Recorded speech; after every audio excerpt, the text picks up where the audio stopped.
Welcome to the Authentically American Podcast, featuring inspiring stories from great Americans who are making a difference. Your host is West Point grad, former Army Ranger, and founder of Authentically American, Dean Wegner. Welcome to the Authentically American Podcast, featuring inspiring stories of great Americans who are making a difference. I'm your host, Dean Wegner, and I'm here today with my good friend and special guest, Mr. Darrell Waltrip. Darrell Waltrip is a man who needs no introduction. He's an American... Time out. I don't like that. Got to more than you got. That's the worst introduction in the world. A man that needs no introduction. So, but go ahead. Oh, I'm sorry. Going to continue. No, I go ahead. No, I didn't mean to interrupt you. Well, let me cut that part out then. You said we were going to be loose and have fun. So, so go ahead. Here we go. I won't bother saying anything about Darrell. Then he's a bum. He's a bum. Now we're going somewhere. But somewhere along that journey, he was inducted into Nascar Hall of Fame. He won a few races. A few. Forget how many, but... 84. I mean, these are things that are important. Yeah. Somehow... This should be in the introduction. 84 wins, those kind of things. Yada, yada, yada. And somehow, those guys on Fox Sports thought it fitting to bring you on board. Yeah. So, all that aside, Darrell, what I'm most impressed and proud of you in the midst of all this fame and fortune is how you've lived true to your values and looked to serve. Fame. Not so many fortunes, fame. Cool. So, as I shared before, this is all about sharing stories. This is about hearing more. So, I want people to get to know you on a personal level. So, take us to the very beginning. Oh, my. Way back when you got started racing, how did you get behind driving? Yeah. How did you get behind the wheel? Well, I grew up in Owensboro, Kentucky, and there were four of us kids at the time. My dad drove a Pepsi-Cola truck, of all things, and my mom worked at the IGA, and so my mom and dad believed in if you want something, you got to work for it, hard work, and that's what got my dad where he was. That's what Mom believed, and that's what they instilled in us kids. But when I would go with my dad in the summertime, particularly, and on the weekends when he was working, on the Pepsi-Cola truck, we go by this hardware store called West End Hardware, and they sold go-karts. And I guess I was 11 or 12 years old at the time, and we'd walk in the store to service the store with the Pepsis and everything, and there would sit this go-kart. And while my dad was busy bringing in the Pepsi-Colas, I was busy sitting on the go-kart just kind of dreaming and thinking in my mind, if I had one of these, I think I could drive it. I think I'd be really good if I had one of these. But they were like, now you got to remember this in the 60s. I think that thing was $300. That was a lot of money in the 60s. And we didn't have 300 spare dollars. We were week to week. My dad was famous for it doesn't matter how much it costs, son, how much a month is it? That's what we worry about. And so, okay, Dad. So in the end, I kind of conned my dad into buying the go-kart. We figured out how much a month it was. And I'd committed to mowing yards. That's what we did back in the day. I would mow yards, and I would make enough money to make the payment on the go-kart if Dad would buy the go-kart for me. So he did. And that started my racing career.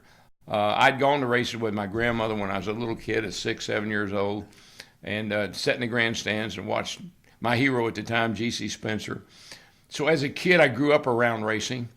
My dad was not a racer, but he was what we called a shade tree mechanic. And by the way, if you don't know what that is, my dad on a weekend would pull a car, our family car, he would pull it up under a tree and take the motor out of it. He would pull the motor out of the car with a chain hoist, maybe flip it over, check the bearings, all the rod bearings, be sure everything was good in the engine. Put a split manifold so it had, loud tailpipes. So a shade tree mechanic is a guy that just finds a tree, puts up a chain hoist, and pulls the engine out of the car, and that's where they got their nickname, shade tree mechanic. So my uncles and a lot of people in our family were mechanically inclined, but nobody had ever raced. But I just had a feeling. I think it's a God-given thing. I just think I always had a feeling if I ever get behind the wheel of a race car, in this case a go-kart to start with, if I ever get behind the wheel of one of these things, I believe I'd be really good. I believe I could do it. I believe if I get the opportunity, I could be a great driver. And that was a kid growing up in Owensboro, in a little town, 52,000 people. A lot of race fans in Owensboro, a couple of little racetracks there. So there was racing in the community. But I just felt like something told me, the Lord told me, that this is what you were meant to do. And so I started racing go-karts, and I was really good, and I won like 500 go-kart races. Had little trophies, some be this big, some be this big, but little trophies from everywhere I went. A lot of go-kart races. And then when I got to be 16, I got my driver's license. My dad and I built what we called then a hobby car. Mm-hmm. Hobby car is a little jalopy, a 36, 30, 34, 32 Ford coupe with a 6-cylinder motor, and it ran them on dirt. And quick story, it might be too late for that, but anyway, we went to the first, we built this car, worked on it all winter long. The track opens, and they have an open practice. And so, we what we call flat-towed the cars. Didn't have a trailer or a truck, and had a tow bar. So you put the race car behind your car, and you towed it to the track. So my dad and I, it was so excited. And my dad and I get this little car, and we get it all finished. It's number 6, because it was a 6-cylinder motor, made sense, 6-cylinder, 6-cylinder. And on the side, you had to have a sponsor. We didn't have any sponsors, so we put Wild Child. So my first car was number 6 with Wild Child on the side of it. We go to the track, and I'd never been in a car now. I just barely had my driver's license. I'd never raced on dirt, so I knew zero about what I was doing. And it didn't take long for that to become obvious. I got in the car, and we got there early. On a dirt track, they what they call water the track down. And then when the cars get there, they kind of run the track in and get a groove kind of developed. But it takes time. But I don't know all this stuff. I just want to get in this car, and I want to make some laps. So we're at Ellis Speedway. I get in the car, and I get in that, and then I go out on the track, and I mean, the track's muddy. It's real muddy. And I go down the first turn, and I'm kind of all over the place, and I think, I must not be going fast enough. So I'm going to have to gas her up a little bit. So I pick up a little speed, going down the back straight. I get to the third turn, and I turn in like you do on a regular car. See, I'd never seen the Cars movie. You got to turn right to go left. If I'd have seen that first, this would have never happened. But I turned the car in like I'd done my go-kart all this time. Turn the car in, the car don't turn. It just goes straight. Guess where it goes straight? Straight into the wall. Ouch. Never made a lap. Never made it all the way around the track. Not even one. And these cars back in the day, they had what they call a straight axle. So when I hit the wall, I just took the right front tire and just boom, flipped it up over the motor. And we were done. I never made a lap. We didn't get to race that weekend. My dad was so upset. I think if there was such a term as knucklehead, he would have probably used that at the time. But anyway, so we get the car and we tow it back home. And our neighbor behind us, he was a pretty good mechanic, Dad, me, and everybody. So we get the car all straightened out and take it back to the track the next week. I learned my lesson that time. I knew better. I asked some questions. How do you make a car go left on a dirt track when it's muddy like that? They said, well, you got to sling it in the corner. You got to throw it in there. You got to turn it to the right, and then it'll go left. So I'm a quick learner, especially when it's costing me money, and that's what I did. So after I kind of figured that out, I wasn't very good on dirt to start with, but as time went by, I got to where I was pretty good, and I started winning races on dirt. Another little track up in Owensboro called Whitesville was a paved racetrack, and they opened up. The guys that had been running at Ellis was dirt, and so Whitesville opens up as a paved asphalt racetrack. That was in my wheelhouse. That's who I was. Paved. So they didn't know how to run. I didn't know how to run dirt, and they didn't know how to run asphalt. Mm-hmm. So when we come to Whitesville, I was the man. So I won a lot of races in Whitesville, and that was in Owensboro. And then in '69, I got married. Stevie and I been married almost 50 years, and met a man named P.B. Crowell who lived in Franklin, Tennessee. People always say, how'd you end up in Franklin? P.B. Crowell offered me a ride in one of his cars. He had great cars. He raced at the fairgrounds in Nashville and won a lot of races. He got hurt, couldn't drive, he knew me from Owensboro. He'd come up there and race with us a little bit. He said, why don't you come down and drive my car on the weekends? I did that for a while, and then finally I said, Steve, she's in school in Kentucky Wesleyan College. Her dad was insisted that she go to school. I went to school for a little while there, but school wasn't for me. And so we moved to Franklin. She went to Vanderbilt, and I went racing. And that was the beginning of my career. Something you said stuck with me there, because I think a lot of people have the perception that racing, you got to have a lot of money because cars are expensive. Yeah. But you said that first go-kart was on a payment plan. Yeah. Well, so is that, you grew up with money? No. I'm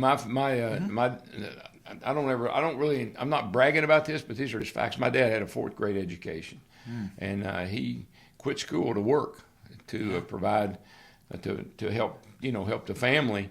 And my mom, I'm not sure how far she went to school, maybe 6th grade. So they both just knew you had to work, you had to have a job, you had to work hard, and that's what they taught us.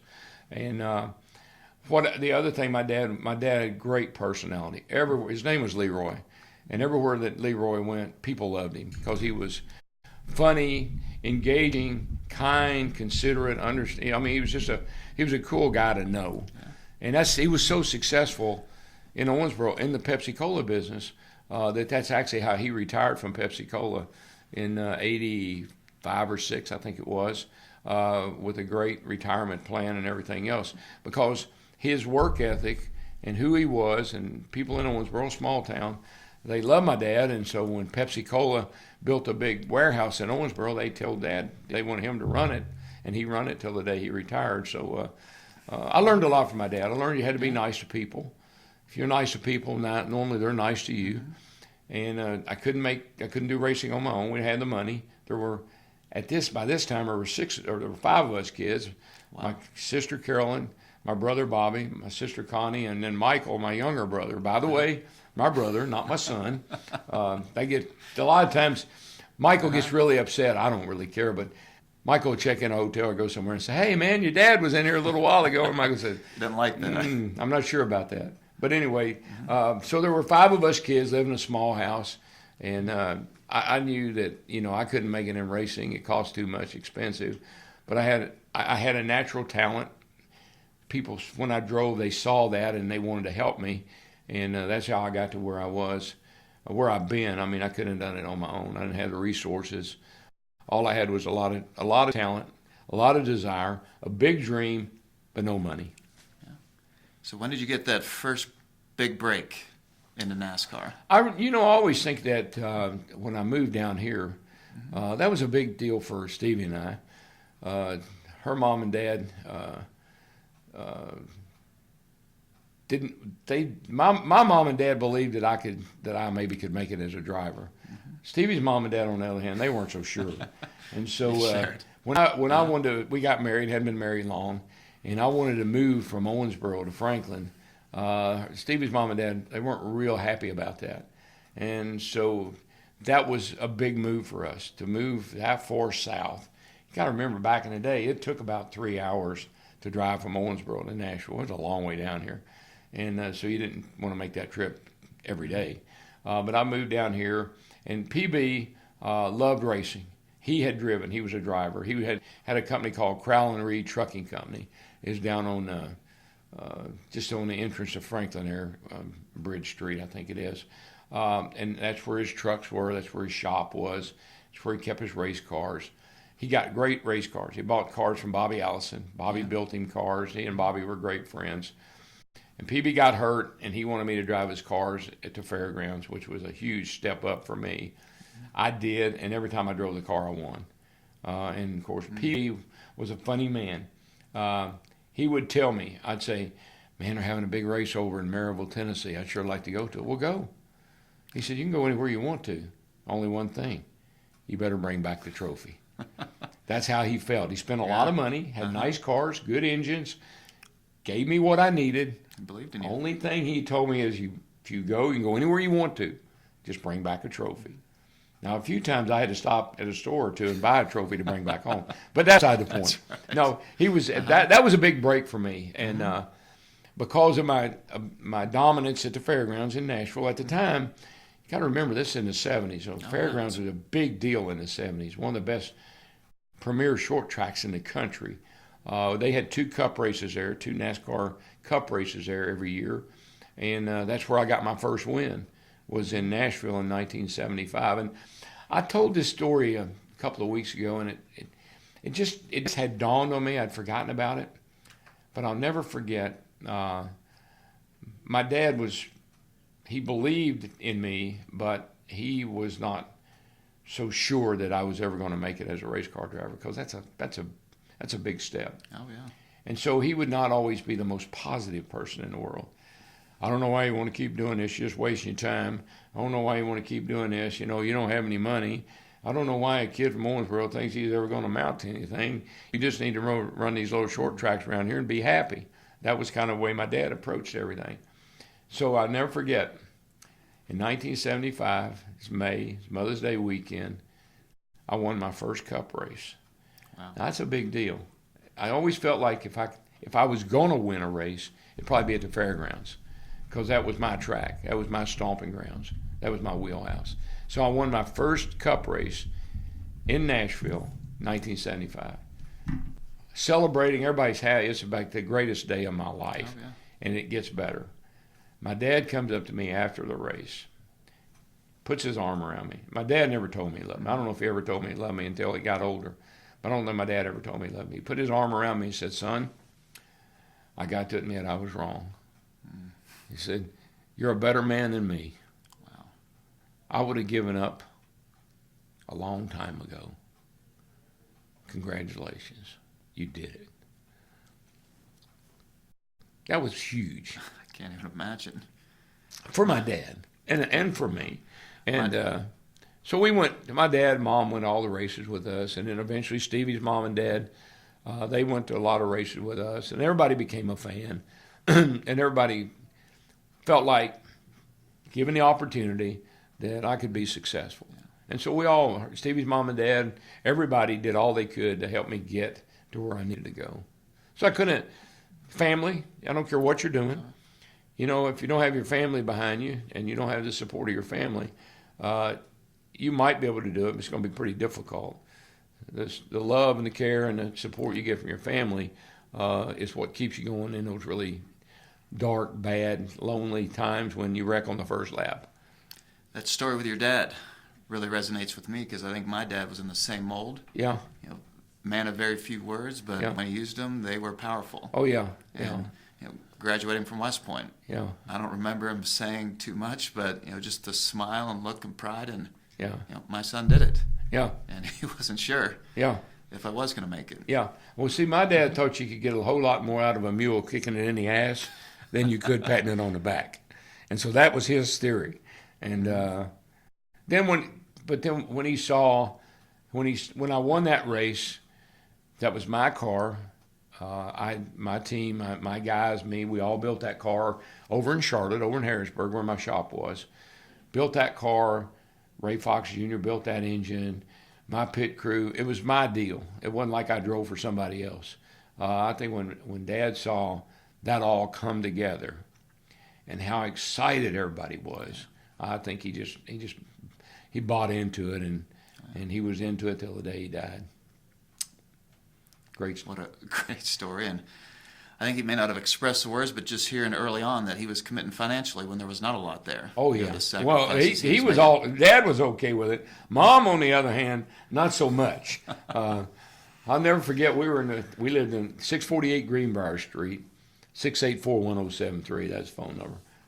Probably not there anymore. But anyway, it's funny how you remember things. Mm-hmm.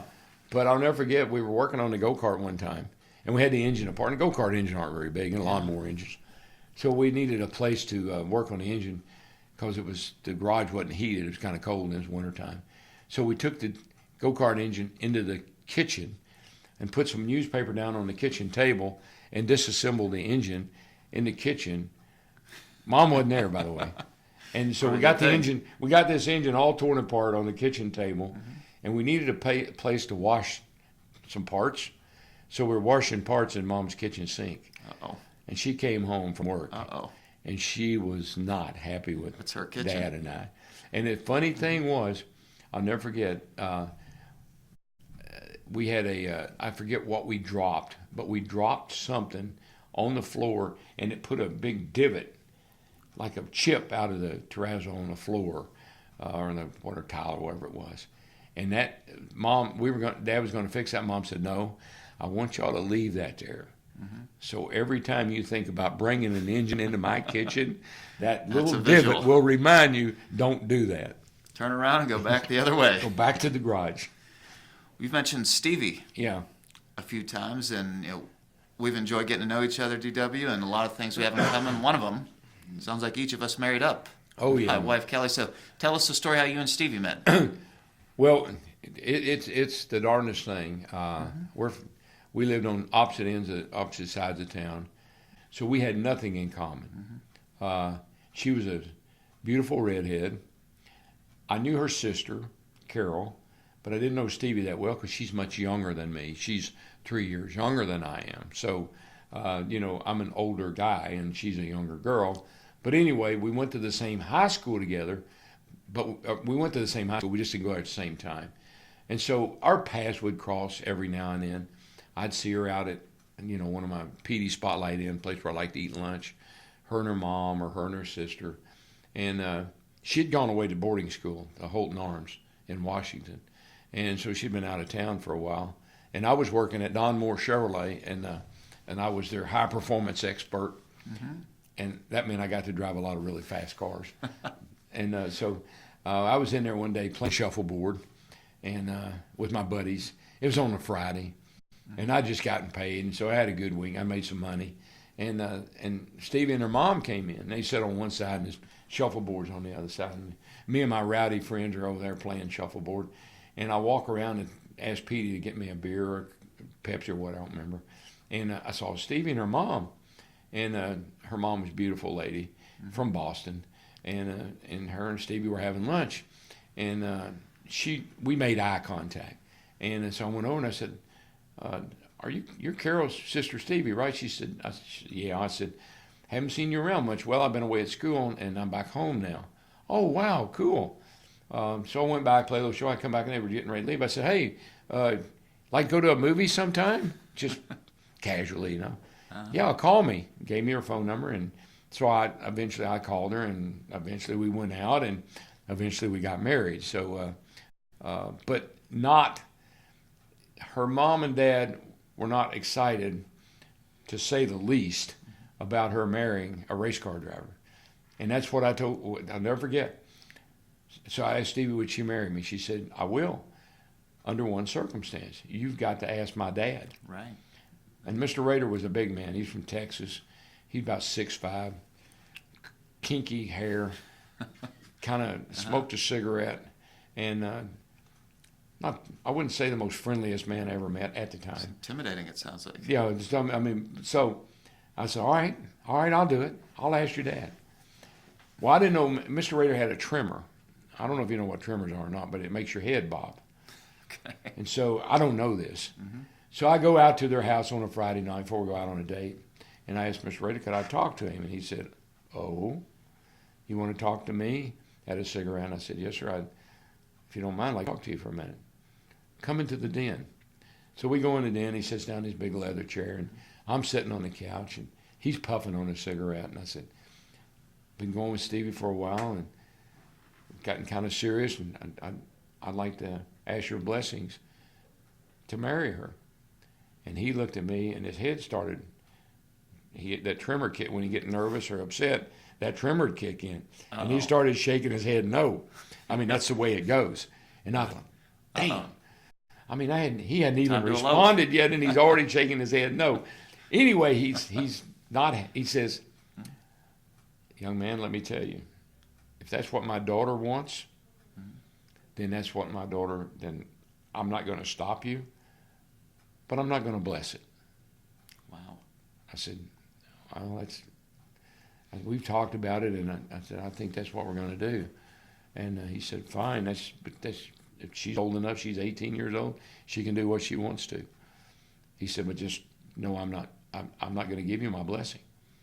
But we went on, we got married, and it turned out great because, got to remember something about racing back in the day. I mean, most people, when they thought about racing, particularly someone that had a lifestyle like Mr. Rader did, he was the president of a big corporation, spent a lot of time in Washington, D.C.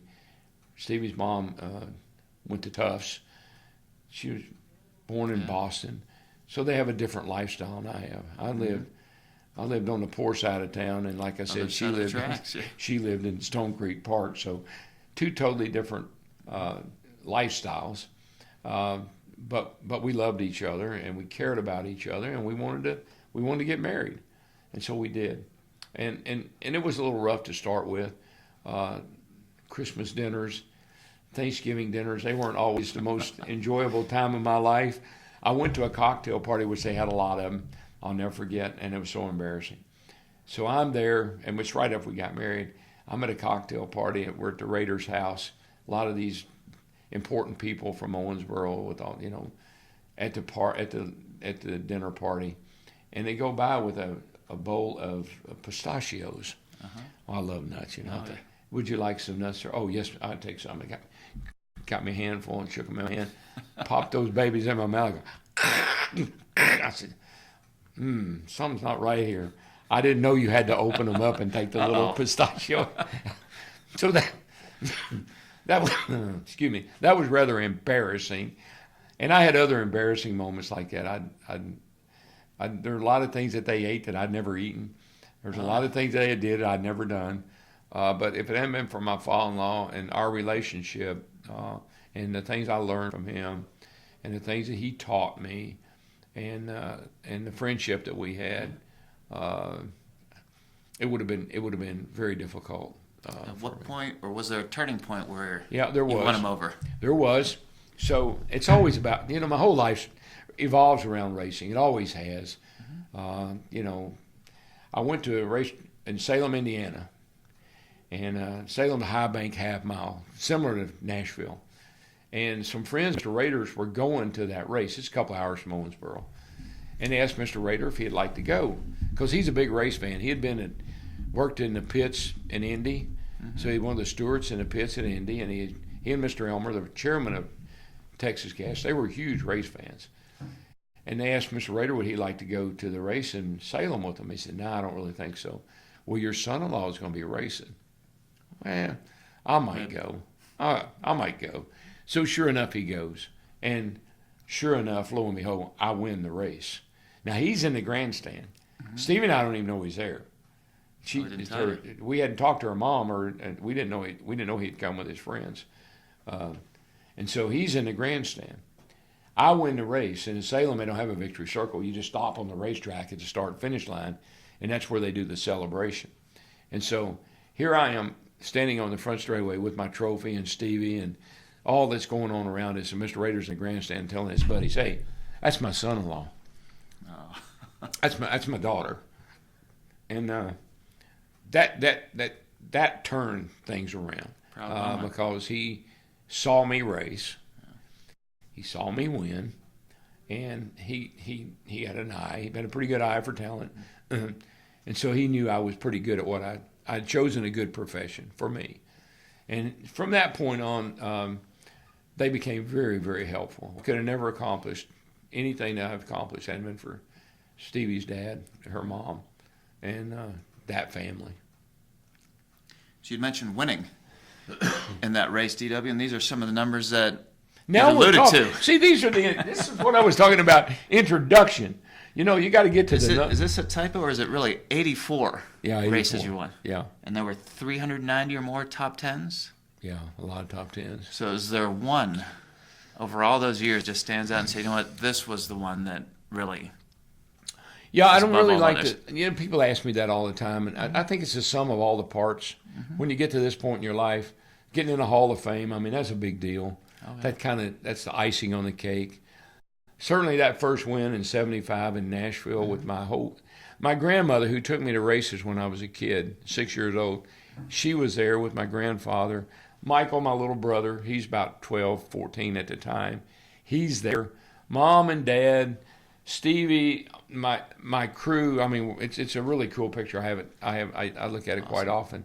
But that picture of all of us in Victory Lane, that's pretty hard to say that's not your most memorable, most favorite win. Oh, yeah. But Daytona, the Daytona 500, tried for 17 years to win that race, and every year something happened, he'd get away. Earnhardt and I had this, he never won it until he won it once. I won it once. I won it in 89. He won it in 98. But it just seemed like it always eluded us. The one you wanted the most, the one that meant the most, it just get away from you. Yeah. Something with the car would break, there'd be a wreck. Something would always happen. You'd have a car that was capable of winning, and something would always happen. But on the 17th, in car 17, in my 17th try, the purse was $1.7 million. My name has 17 letters in it. And I told Hammond, my crew chief, Jeff Hammond, that day before the race started, he said, "What do you think?" I said, "Well, all these 17s are lining up. I'm not a believer in numerology or stars or I know that God does it all." But I told Hammond, I said, "Well, here's how I got it figured, buddy.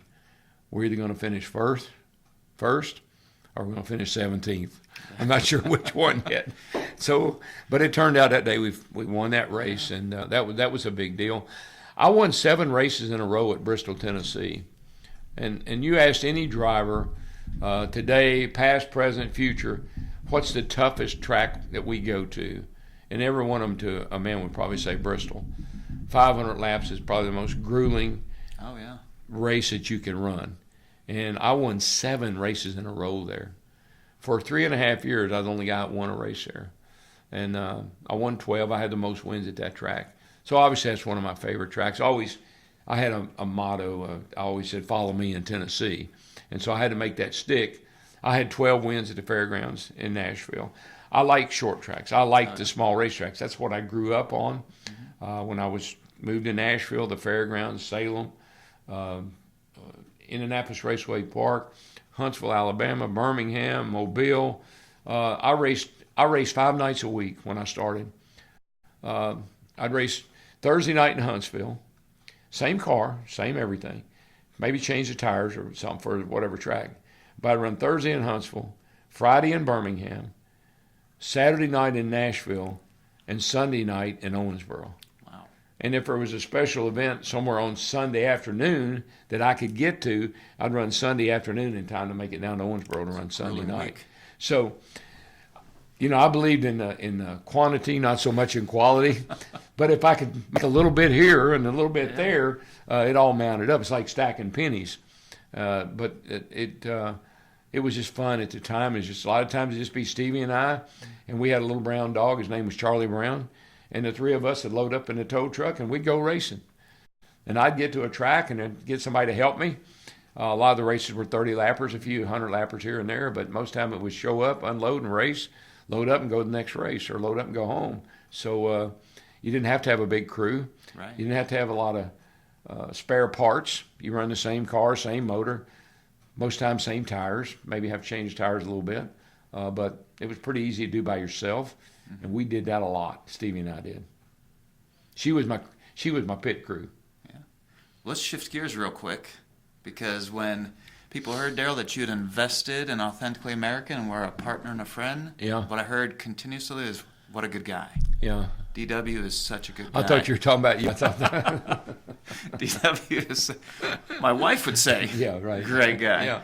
Yeah. But was it always that way? You were always known as a good guy, or did you have some other? Oh no, I had my struggles. When I came into the big leagues, I'd been racing in these little racetracks, as I told you, around the Southeast, and I was the big fish.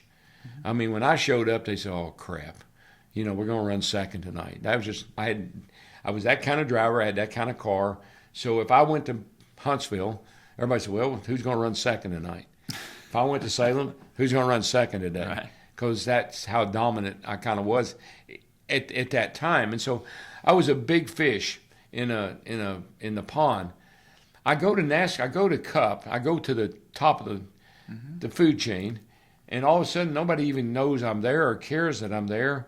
And some guys had heard of me, some guys hadn't.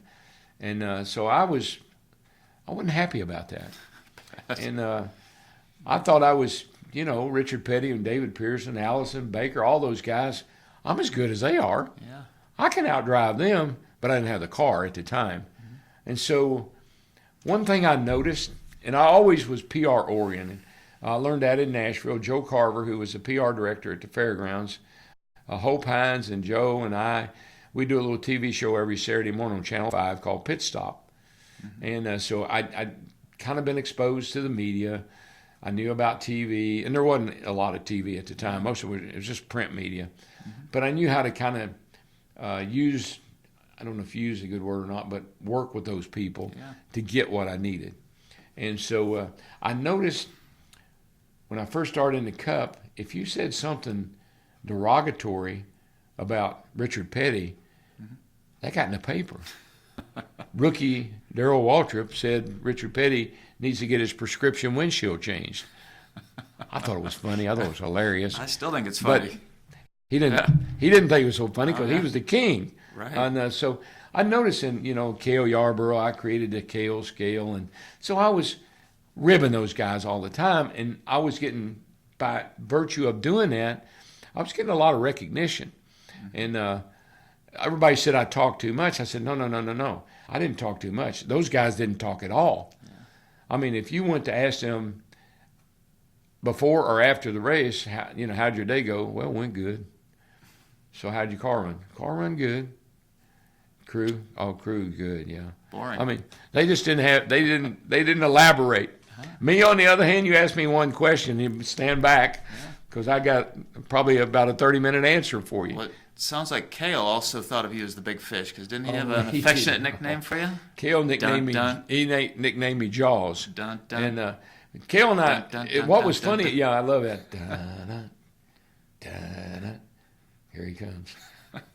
So why do you call you Jaws? Yeah, well, it was funny. That's right when the movie was, I think, late 70s. That's when the movie Jaws had come out. And, of course, when I saw Jaws the first time, I never went in the ocean for a long time. That scared the hell out of me. I mean, there's those. Can't see underneath. This thing in it. There's a thing like that in the water. I might not want to go in that. I might not want to go in the water. But anyway, so Cale Yarborough and I were we weren't necessarily rivals. It turned out to be that way. But who was rivals was Herb Nabb, who was Cale's crew chief, and my crew chief Jake Elder. They were rivals, and they were always trying to one-up each other. Herb thought he was the best crew chief. Jake thought he was the best crew chief. I got a better car. No, I got a better car. I'm smarter than you. No, I'm smarter than you. Mm-hmm. They played cards together. They spent a lot of time together talking about who was the greatest. I don't know how that worked out, but in the process, that would drag the two, the 11 car and the 88 car into the argument who had the best car. And so Cale drove for Junior Johnson, the great last American hero. Yeah. Cale had the best car. Cale was the best driver. I drove the Gatorade car, and I had a ragtag crew. I'd swapping people around all the time. But anyway, Cale and I ended up racing each other a lot at different tracks. And he had knocked my back bumper off one week. I'd knock his back bumper off the next. And he had roughed me up, and I'd rough him up. And so we became rivals. But we were at Darlington, Southern 500. And only one Southern 500. And back in the day, there was the crown jewels of racing. There was Daytona, the 500. Mm-hmm. There was Charlotte, the 600. Yeah. And there was the Southern 500. Those were the big three. So you wanted the really great drivers won all three of those in the same year, which didn't happen but just a couple of times. It's pretty hard to do. And so we're in the Southern 500, and I got the car to beat that day. And Cale and I end up in a battle right near the end of the race. And we're passing each other, and we're racing hard. And we come up on a lap car, and a lap car, slow car. So we come up on this lap car, and I can't figure out. Cale's right on my bumper. Which way am I going to go? Which way am I going to go? So I'm going to go low. So I went low, and it was DK holders. As I went low, he moved over to give the outside line. Yeah. You're supposed to move down, but I didn't have time to wait on him to decide what he's going to do. So I go to the inside. He moves down. Darlington is it's in South Carolina. Track's always sandy and dirty if you get out of the groove.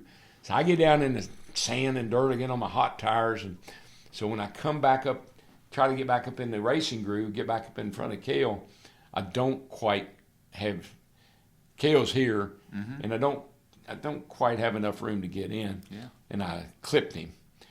Well, I clipped him and he clipped me, and we both wrecked, and so we're out of the race. Both of us are out of the race. Both cars are wrecked. And so they asked Cale when the race is over with, said, what the hell happened out there? Anyway, he said, Jaws wrecked me. I said, what? Yeah, old Jaws. You know, he'd always runs his mouth faster than he does his car. Just Jaws, always chewing up, eating up stuff. So that he called me Jaws, and it stuck. Here's the funny thing. So that was Darlington. That was September. A couple of weeks down the road, we go to Charlotte for the fall race, and Humpy Wheeler, who's like the P.T. Barnum of promoters at the time, he decides he's going to do a little pre-race thing, which he was known for all of his pre-race activities. So he went down to Myrtle Beach and got a shark, a real shark. Now, it's live. It was live. Not stuffed. So he gets the shark. He hooks it on the back of a wrecker, and he puts a chicken in his mouth, because Cale was sponsored by Holly Farms. And he parades that shark with a chicken in its mouth around the track in the pre-race show. And that got a little buzz. Oh, that was unbelievable. Nobody they couldn't believe that somebody would have the gall to do that or the nerve to do that. And Jaws stuck. I mean, I was called Jaws for a long, long time. I was driving for a guy, Diegard, Bill Gardner, and he was tough. And I had a contract that I didn't know how I was going to get out of. I had 3 years on my contract to drive the Gatorade car. Now, all of a sudden, I got a chance to drive for Junior Johnson. So I go into it's the middle of the season, about May or somewhere along in there. So the next 6 months, I try to figure out how I'm going to get out of this contract.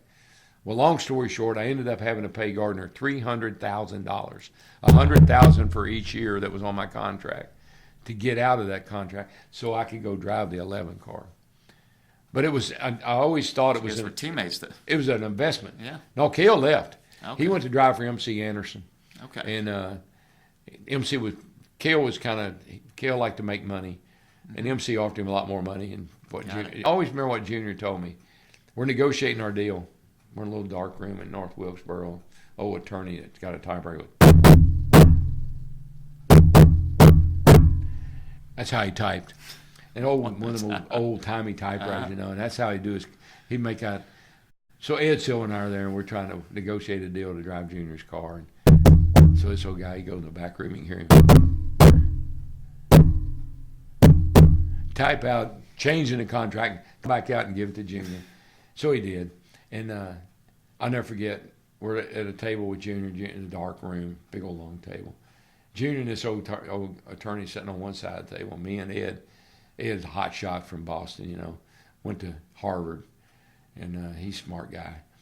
So he looks at Junior. Junior's got on a little pair of half glasses, and he said, "All right, Junior, I think we got a deal worked out here. I feel pretty good about this. I think we can agree to this, but I got to ask you something. What are you going to do for DW if he wins the championship?" And Junior looked over the top of those glasses, and he said, "Boy, I'm going to tell you what I'll do to him if he don't."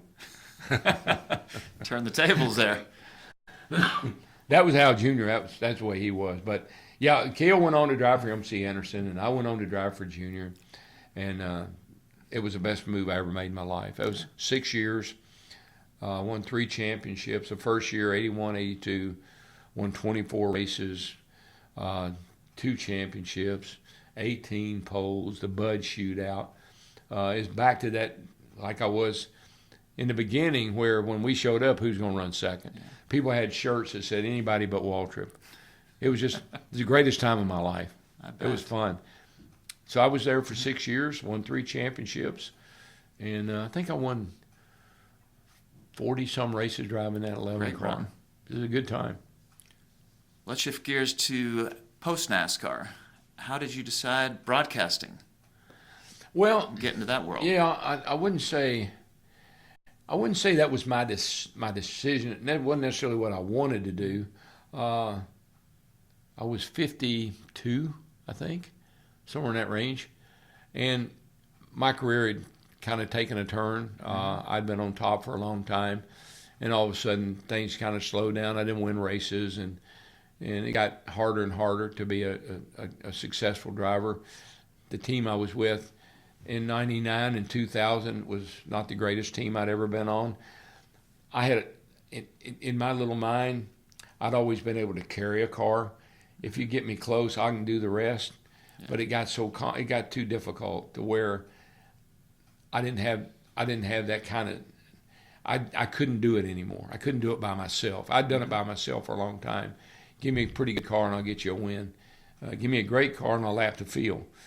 But when I got into the latter years of my career, it just got harder and harder, and I couldn't do it by myself. I needed help, and I didn't have the kind of help I needed. So the last couple of years I drove were kind of miserable. Bill France Jr. came to me in 2000, and he said, I don't like to cuss, but Bill Jr. cussed, so I will. He said, "Boy," and he smoked. I said, "Yes, sir." He said, "You've always been my go-to guy." I said, "Yes, sir." He said, "But I'm going to tell you something. You don't want to hear it. I'm going to tell you. You need to get your ass out of that car." I said, "Man, here I am. I'm struggling. Right. I'm just trying to get by here with this team I'm on. And you're the head of the sport, and you tell me I need to get out of the car." I said, "Well, I don't have any plans on doing that." And he said, "Well, I'm just telling you." He said, "TV deal, we're getting ready to negotiate a new TV deal.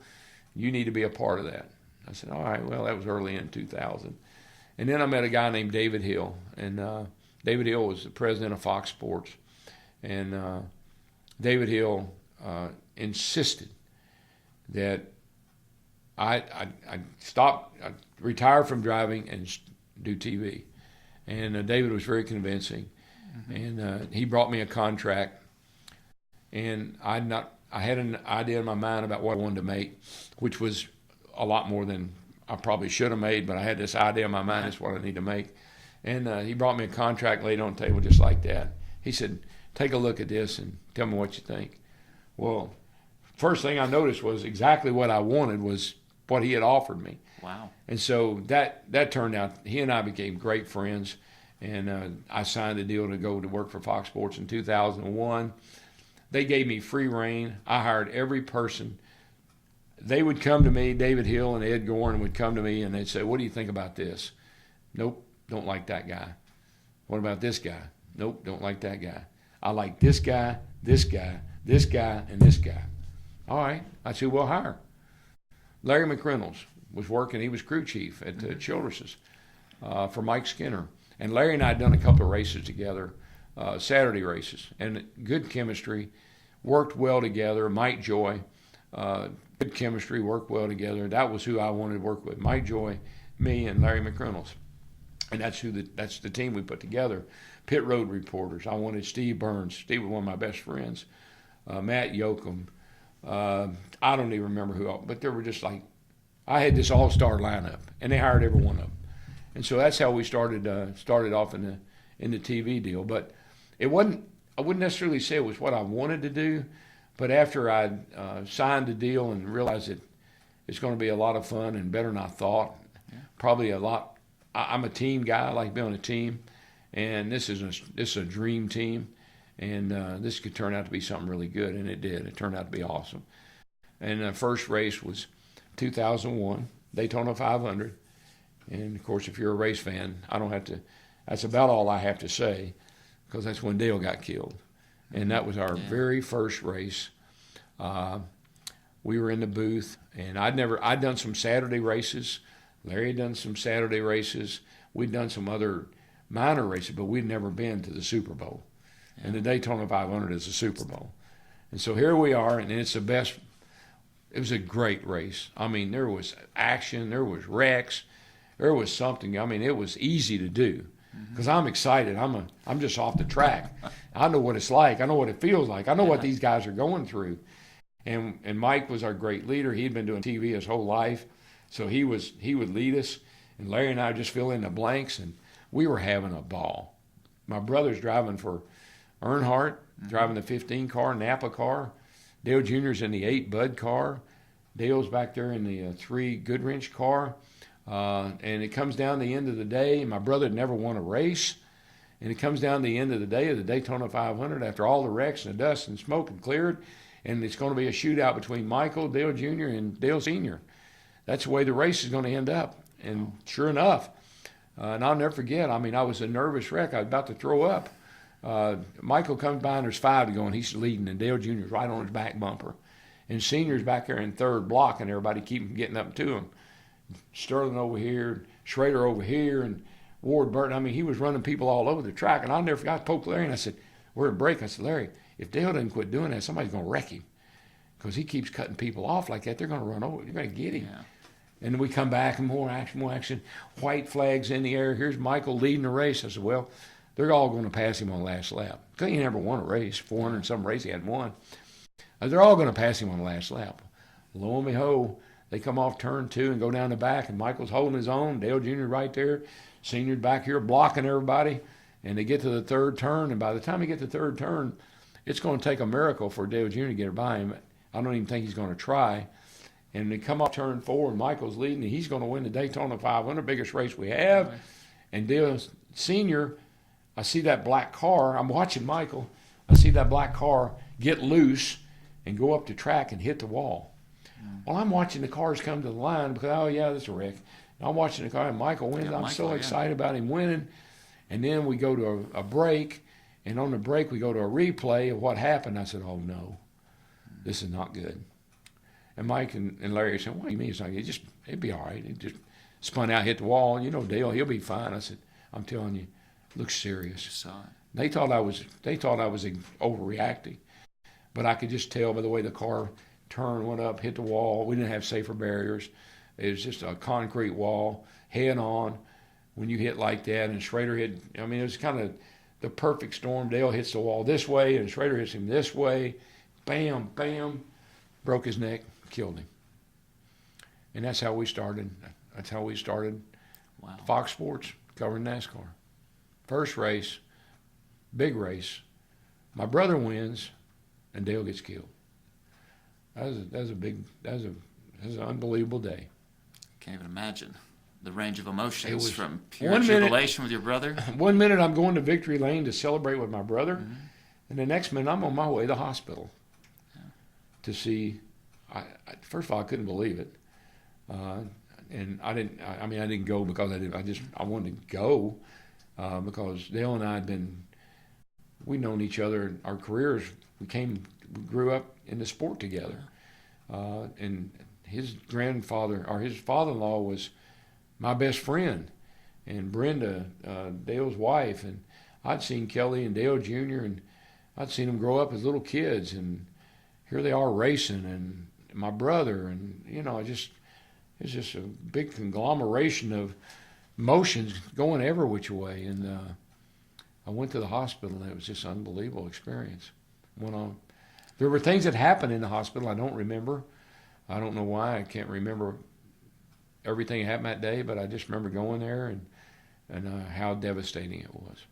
Pretty big. Devastating for the sport, to lose a legend. And leads me to a different topic, DW, because when you have a tragedy like that and there's no real answers, I mean, that's when people lean on faith, and you've been strong in your faith, and you shared a story about having the privilege to be the speaker at the National Prayer Breakfast. Oh, yeah, that was so fun. It was... That'd be another day you were a little nervous. Oh, it was unbelievable. I'd given my testimony a lot at different, smaller venues. And I'll never forget my friend David Beasley, who was the governor of South Carolina at one time, and his brother Rick and their dad, and we all played golf over in Darlington. Southern 500, every year they have a parade and a beauty pageant and a golf tournament. So I'd played golf with Rick and David and their dad, and I loved those guys. They were funny as heck, South Carolina guys.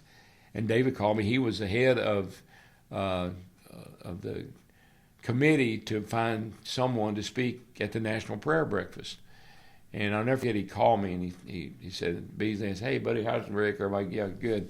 I want to talk to you about something. I said, yeah, what's up, man? He said, I want to talk to you about coming to the prayer breakfast. I said, I've never been. I said, I really wouldn't. I'd kind of like to go. I said, who would I be sitting with? He said, you'll be sitting with the president. I said, really? He said, yeah. I said, that's kind of high up there, bro. He said, well, we want you to be the keynote speaker. I said, now, wait a minute, buddy. I said, you're talking to DW, a race car driver, and you want me to be the keynote speaker at the president's national prayer breakfast? Right. And I paused, and I said, Beasley, I just don't think I'm qualified for this job. And he said, well, we knew that going in, but you're the guy we want. And I said, I don't know, man. I got to think about this. This might have been in December, maybe. So I prayed about it, and Steve and I talked about it, and I said, honey, I mean, you're talking about, there are 4,000 people that go to that prayer breakfast. There are delegates from all over the world, not just Washington. People from all over the world come for that prayer breakfast. You're talking about their President Obama and Michelle and senators, and I mean, this is a big deal. We probably said, I'm not going to do it. I said, I just don't feel good about that. So a little bit of time went by. We prayed about it. Steve said, what have you thought? I said, well, Beasley's going to call me back tomorrow, and I got to give him an answer. And she said, when is it? And I said, it's February the 5th. What's your birthday? Oh, wow. I said, it is. I hadn't even thought about that. So I thought, okay, that's a sign. Like 17? It must be. I'm supposed to do it. If it's on a Thursday, it's on my birthday, I'm supposed to do that. So Beasley called back and I said I'd do it. I never worked so hard, so long, anguished so much over giving a speech or a presentation as I did for that one in my life. Day after day after day, I'd write, and I'd give it to Stevie. I would bounce things off of her. What do you think about this? I don't like the way that sounds. Honey, that's what, don't like it. Okay. Right. Think. What about this? Better, not right. Probably did that for a month. And finally, just kind of all the pieces, a little bit of this, a little bit of that, and all the pieces started to fall into place. I have a Bible study at my house every Tuesday morning, and been doing that for 33 years. There were like 100 men there last week, and there'll probably be more than that tomorrow because it's our Christmas celebration. Got my speech together, got my thoughts together, and I said, on Tuesday morning, I'm going to present this to the men and see what they think. So I went down Tuesday morning and I went through my I just tried it out. Mm-hmm. And everybody there said, if you have a great speech, great content, if you can deliver it like you did this morning, you'll be fine. Mm-hmm. And the funniest thing about that was I thought I would be nervous because I'm literally, Stevie and I are sitting on the dais with President Obama, Michelle, me, Stevie, a bunch of senators, and the Dalai Lama. I mean, I don't know how many times they call me and say, how's your speech coming? I am working on it. We need a copy. Yeah, I'm not sure I'm not there yet. Oh, yeah, when you get a copy, send it to us. No, by the way, you know the Dalai Lama is going to be there, right? I said, I know. Y'all have told me every time you call me. Speechwriters would call me from the White House. Can we help you? We've helped other people. We helped people that have been on this, Ben Carson or I don't know who all been on there, that's spoken before me. We've helped all of them with their speeches. Can we help you? No, I got this. Well, we need a copy of it. Yeah, I'll get it to you. The day I got to Washington was on Wednesday. We got there on Wednesday before the thing on Thursday morning. The lady that had been talking to me all the time, she said, have you got a copy of your speech? I said, no, ma'am, I'm still working on it. She said, you're not going to give me a copy, are you? I said, no, ma'am, I'm not. As you're heading to the podium. So anyway, it was an unbelievable experience. I woke up that Thursday morning, and I was as calm as I'd ever been. I was confident. I knew I had what I needed. I just had to deliver it. And that was all God. It wasn't me. The words that came out of my mouth the way that whole thing went down, the way it came out, I couldn't do it again if I tried. But it was a God, people always say, can you name a time in your life when God showed up? Well, I know that's one time, for sure.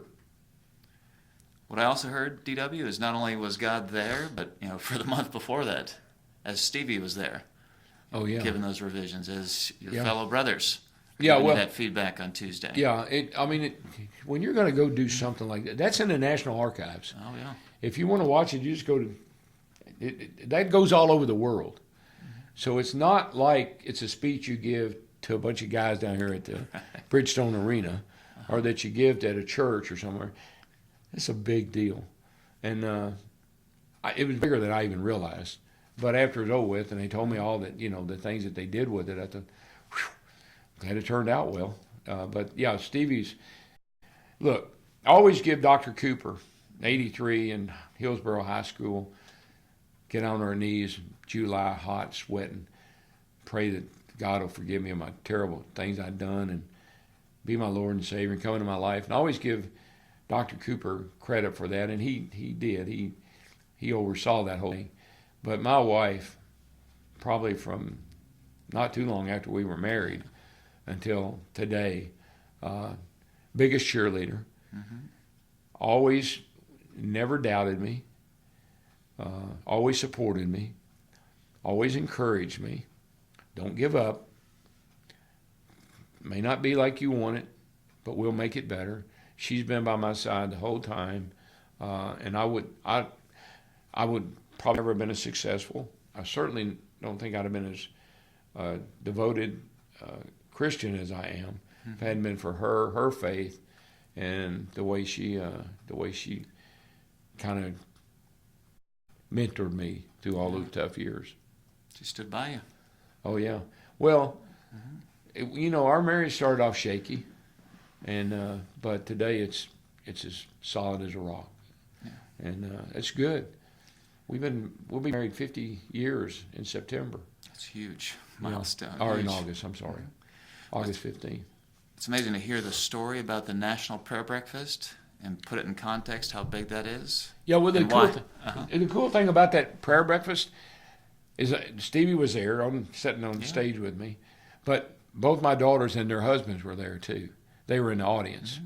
I remember, big deal for me, and why it's just interesting in your perspective. We're invited to appear on Fox and Friends. Yeah. Back on September 12th, and I'm like, holy cow, there's 2 million people. Yeah. And you're like, oh, that'll be easy. Yeah. And to put that in context, I think that's part of it. Why having to appear on a national stage at the National Prayer Breakfast? Well, I always think back to that. I told you about Pit Stop, the show we did in Nashville in the early 70s, and Joe Carver and Hope Hines. And it was on TV, locals, Saturday morning TV show, 30 minutes. And I never forget, we'd go in the studio and they'd say, now when that red light comes on, we're on the air. Yeah. And I'm fine with that because I know that, but they should never tell people that are not comfortable that on TV that when that red light comes on, we're on the air, because when they see that red light, they go, they freeze up. It was so funny when I did those shows early on. We'd have other drivers to come on the show, and they literally wouldn't talk. Yeah. I mean, they would sit and listen, or they would yell and no, and car run good or whatever, but they just wouldn't talk. And so I ended up, and the plan was to have somebody different on the show every week, but after about 3 weeks, we said, this ain't working. So the three of us did it every week. Got it. Recap the races. Well, DW, as we're wrapping up, one last question for you. And it relates to our partnership. Been so grateful for you to be an investor in Authentically American, and for us, it's a way of life, and it's the spirit of how we operate our company. Yeah. So what does it mean to you to be Authentically American? Yeah. Well, first of all, it's a great name. When you think about Authentically American, every piece of apparel you buy, very seldom you see made in the USA. Right. Most of the time they're made in some other foreign country. And so the vision you have for Authentically American and all American-made products, that means we're putting American workers, they're making the product. the charities that you like to invest in, that's huge. You and I kind of halfway crossed paths at one time or another. You were at Procter & Gamble. I was at Procter & Gamble. You worked on Tide. I drove Tide. And so when I met you, great guy, quality guy, West Point, and your vision for this company, it was right in line with things that I believe and things that I'd like to see happen. And making all these products in the USA is huge. It doesn't happen every day. We've been so grateful to have your partnership and support. And as we're wrapping up, I did have a gift for you. And I love it. You know what? This guy never goes anywhere he doesn't have. He always has a little bag with him. He's got a shirt or something. What do you got today? So one of them, we didn't get a chance to talk about giving back. Yeah. And I know you've been such a believer with the WBC and your hometown heroes, and that could be a whole nother segment. But with Authentically American, we support the Folded Flag Foundation and Reboot Alliance. Yeah, we have a race, Honor of Foes, at Dover, Delaware. I mean, phenomenal honoring of our American heroes and our first responders. So what we've got is a donation in your name to both of those organizations. Oh, wonderful. I love, listen, like I know, ministries particularly, they can't run without contributions. Oh, absolutely. I mean, we have to have the motor racing outreach. I'm the chairman of the board, so I get to look at the books every day. And if we didn't have the support from our community, the racing community, we wouldn't exist.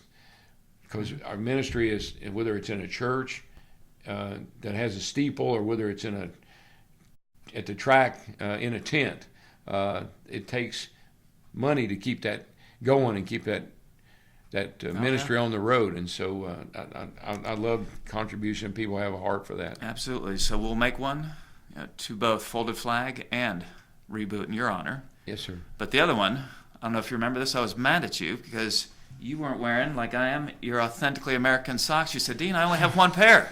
I have two pair. No, I only have one pair. So we're going to help you out when you're looking for a little more subtle. Okay. No, so I have this pair. I have these, but I don't have these babies here. There we go. The red, white, and blue for a great American like yourself, DW. Look at that. So, and I'm a sock guy. I like socks. Oh, I know. Yeah, that'll look good. That actually look pretty good when I got on. Here we go. All right. Well, DW, thank you. Oh, it's you fun. Are a great American with an incredible story. But you need to work on those intros, by the way. Next time. A man that needs no introduction, that's not good. Well, DW, thank you. All right, pal.